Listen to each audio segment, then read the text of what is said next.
Environmental studies అమ్మా. Subject environmental studies. ఈరోజు మనం ఏం చేస్తామంటే ఇంట్రడక్షన్ పార్ట్ అండ్ ఇంపార్టెన్స్, దీని యొక్క ఇంపార్టెన్స్ అంటే దీని యొక్క స్కోప్ అంటే ముఖ్య ఉద్దేశం ఏంటి అనేటువంటిది 3 కాన్సెప్ట్స్ చూస్తాం. ఫస్ట్ ఎన్విరాన్మెంటల్ స్టడీస్ అన్నాం కాబట్టి ఆ ఎన్విరాన్మెంట్ అనేటువంటి వర్డ్ని ఏ విధంగా డిరైవ్ చేస్తాము అంటే లైక్ ఫ్రెంచ్ వర్డ్, దీన్నే మనం ఎన్విరానర్గా చెప్పుకుంటాము.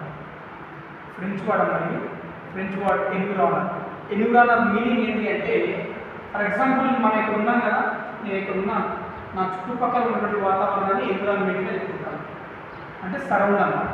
ఓకేనా? ఎన్విరాన్మెంట్ అనేటువంటి వర్డ్ని ఎన్విరానర్గా చెప్పుకుంటాము లైక్ ఫ్రెంచ్ వర్డ్. దాని యొక్క మీనింగ్ ఏంటంటే surround over or surrounding over or surrounds. ఈ మూడికి ఏ పదమైనా వాడచ్చు. సరౌండింగ్ అంటే సింపుల్ చెప్పాలి అంటే నేను ఇక్కడ ఉన్నాను, నా చుట్టుపక్కల ఉన్నటువంటి వాతావరణాన్ని సరౌండింగ్గా చెప్పుకుంటాను. ఓకేనా? రైట్. సో నెక్స్ట్ మనకి ఈ ఎన్విరానర్ అనేటువంటిది సరౌండ్ అని చెప్పాను కదా, ఇంతకీ సరౌండింగ్ ఏముంది? మంచి ఎయిర్ ఉంది, గాలి. ఓకేనా? మంచి సాయిల్ ఉంది. ఓకేనా? మంచి ఎయిర్, మంచి సాయిల్, అదేవిధంగా కొన్ని లివింగ్ ఆర్గానిజమ్స్ అంటే లైక్ ప్లాంట్స్ కావచ్చు, యానిమల్స్ కావచ్చు, బ్యాక్టీరియా కావచ్చు, హ్యూమన్స్ కావచ్చు, ఇవన్నీ కూడా ఉండడం జరుగుతుంది. ఇవన్నీ ఎక్కడ ఉన్నాయి? సరౌండింగ్ లోపల ఉంటాయి. ఓకేనా? సరౌండింగ్ లోపల ఏమేమి ఉన్నాయంటే దీనికి సింపుల్గా సరౌండింగ్ నేను డివైడ్ చేశాను. Biological, non biological. బయో అంటే జీవం ఉన్నటువంటిది, అంటే ప్రాణం ఉన్నటువంటిది. ప్రాణం అవుతుంది హ్యూమన్స్కి ఉందా, యానిమల్స్కి, ప్లాంట్స్కి కూడా ప్రాణం ఉంది. మన రూట్ భాగాలు చర్చ పద్ధతి కూడా. ఓకేనా? బ్యాక్టీరియా కూడా ఉంది. సో అంటే బయోలాజికల్ అంటే హ్యూమన్స్, యానిమల్స్, ప్లాంట్స్, బ్యాక్టీరియా ఇవన్నీ రావడం జరిగింది. నాన్ బయోలాజికల్ అంటే ప్రాణం లేనటువంటివి. మన సరౌండింగ్లో ప్రాణం లేనటువంటివి కూడా చాలా ఉన్నాయి. సాయిల్ ఉంది, దానికన్నా ప్రాణం ఉందా? కొన్ని రకాల మినరల్స్ ఉన్నాయి. మినరల్స్ అంటే మనకి సాయిల్ లోపల ఐరన్ దొరికిద్ది, గోల్డ్ దొరికిద్ది, అల్యూమినియం దొరికిద్ది, ఇలా ప్రతి ఎలిమెంట్ కూడా దొరికింది సాయిల్ లోపల. అవన్నీ ఉపయోగపడకుండా అవన్నీ కూడా ఉపయోగపడేటువంటివి. అందుకే వాటిని మనం మినరల్స్గా చెప్పుకున్నాము. ఫాసిల్ ఫ్యూయల్, శిలాజ ఇంధనాలు, కోలు, పెట్రోలు, న్యాచురల్ గ్యాస్. ఇవే కాకుండా ఒక ప్లాంట్ అనేటువంటి గ్రోత్ అవ్వాలి అంటే కొన్ని రకాల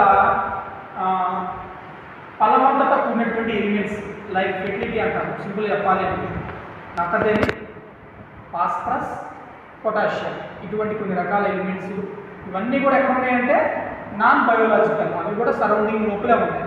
ఓకేనా? సింపుల్గా చెప్పాలి అంటే ecosystem.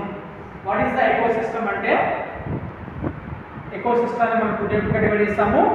Biotique component, abiotic component. Bio అంటే జీవం ఉన్నటువంటివి, బయోటిక్ అంటే జీవం ఉన్నటువంటివి. వీటిని కూడా మళ్ళీ 3 రకాలుగా డివైడ్ చేస్తాము.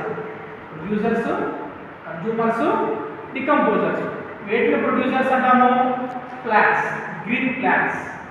గ్రీన్ అనే వాటిని ఉపయోగించాము అంటే ప్లాంట్ యొక్క బాడీలో అంటే వాటి యొక్క లీఫ్ ఆకు భాగం ఉంటుంది కదమ్మా, వాటి బాడీలో క్లోరోఫిల్ అనేటువంటి పిగ్మెంట్ ఉండడం వల్ల అది మనకి గ్రీన్ కలర్లో కూడా జరుగుతూ ఉంటుంది.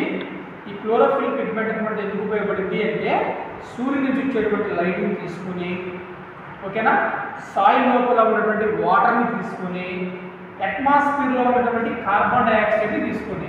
కార్బన్ డైఆక్సైడ్ అంటే ఏంటి? పొల్యూటెంటా కాదా? Carbon dioxide is the pollutant. ఓకేనా?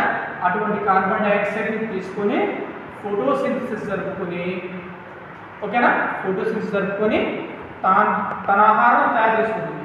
వాటిని మనం ప్రొడ్యూసర్స్ అంటాము. ప్లాంట్స్ లేకుండా ఈ భూమి మీద ఎటువంటి జీవం బతకలేదు. ప్లాంట్స్ అంటే ఈ ప్రొడ్యూసర్స్ అనేటువంటి కనుక లేకపోతే ఈ భూమి మీద ఎటువంటి ప్రాణి బతకలేదు. మనందరం ఎవరు? కన్జ్యూమర్ అంటే ఎవరు? వినియోగదారుడు. వాడు ఊరుగా ఆహారం తయారు చేసుకోలేడు, వాడికి ఫుడ్ కావాలా, అందుకని వేరే వాళ్ళ మీద ఆధారపడతాడు. Like producers. ప్రొడ్యూసర్స్ మీద ఆధారపడేటువంటి వాటిని కన్జ్యూమర్స్ అంటాము. వీటిని కూడా మనం 3 రకాలుగా డివైడ్ చేయొచ్చు. హెర్బివోర్స్. హెర్బివోర్స్ అంటే ఏంటి? ఓన్లీ ప్లాంట్ ఈటర్స్, అంటే ఆకులు అదే ప్లాంట్స్ మాత్రమే ఆహారంగా తీసుకునేటువంటి వాళ్ళు. ఓకేనా? కార్నివోవర్స్, ఓమ్నివోవర్స్. కార్నివోవర్స్ అంటే ఓన్లీ మాంసాన్ని మాత్రం ఆహారంగా తీసుకునేటువంటివి, లైక్ టైగర్ ఇటువంటివి అనమాట, లయన్ ఇవన్నీ. ఓకేనా? ఓమ్నివోవర్స్ అంటే ఏంటి? ప్లాంట్స్ని యానిమల్స్ని రెండుగా ఆహారం తీసుకునేటువంటి వాళ్ళు, లైక్ మనం రెండు ఆహారం తీసుకుంటాం కదా, ఆ విధంగా. ఎనీవే ఎకో సిస్టమ్ కూడా ఎక్కడ వేస్తాము? Biotic, abiotic.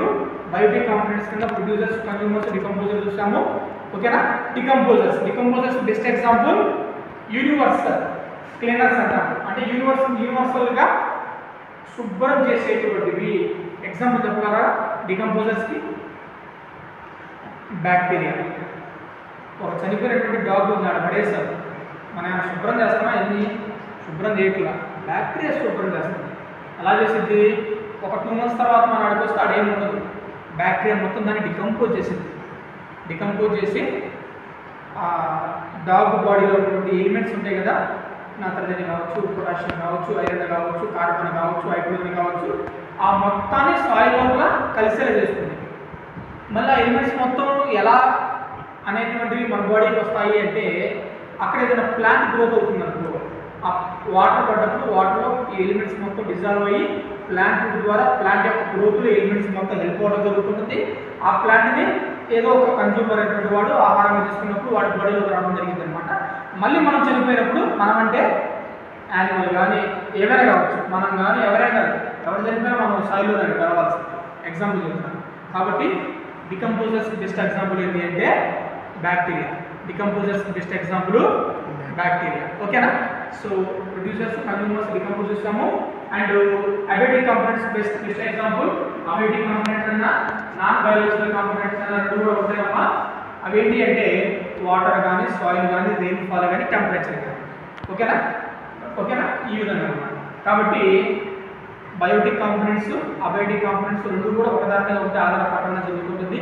దీన్ని ఎకో సిస్టమ్ యొక్క డెఫినేషన్గా చెప్పుకోవచ్చు. దీన్ని ఎకో సిస్టమ్ యొక్క డెఫినేషన్గా చెప్పుకుంటాము.